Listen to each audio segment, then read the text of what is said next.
দক্ষিণ দমদম পুরসভার কাউন্সিলর সঞ্জয় দাস তার একটি অস্বাভাবিক মৃত্যুর খবর এসেছে।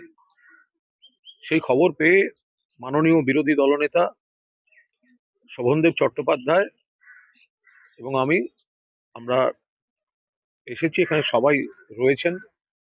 খুবই দুর্ভাগ্যজনক। এখন ময়না তদন্ত চলছে সাগর দত্ত হাসপাতালে।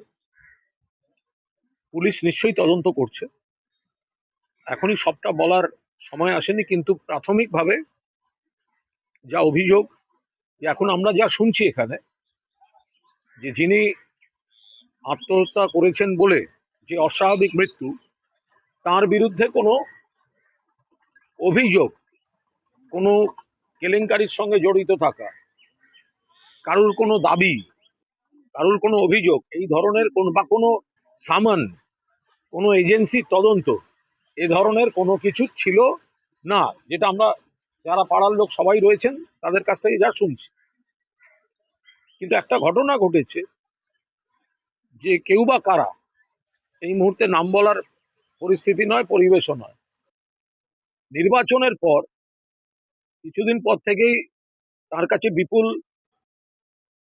টাকা দাবি করেছিল এবং সেটি তিনি দিতে অস্বীকার করায় কার্যত ব্ল্যাকমেল করার জন্য তার নামে বদনামের হোর্ডিং দিয়ে দেওয়া হয়েছিল, ব্যানার লাগিয়ে দেওয়া হয়েছিল।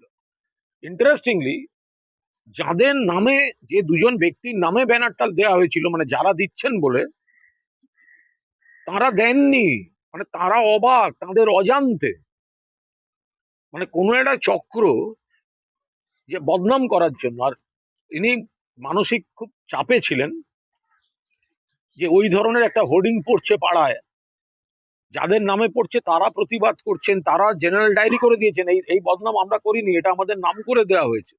তার মানে নেপথ্যে কোনো চক্র ভুয়ো নামে হোর্ডিং দিয়ে এলাকায় বদনাম করে, ফলে যিনি মারা গেছেন তার স্ত্রী, পুত্র, কন্যা, কিশোর পুত্র, বালিকা কন্যা একটা অসম্ভব মানসিক চাপে পড়ে গেছিলেন, এবং এইটা কার্যত একটা ব্ল্যাকমেলিং এর বিষয়।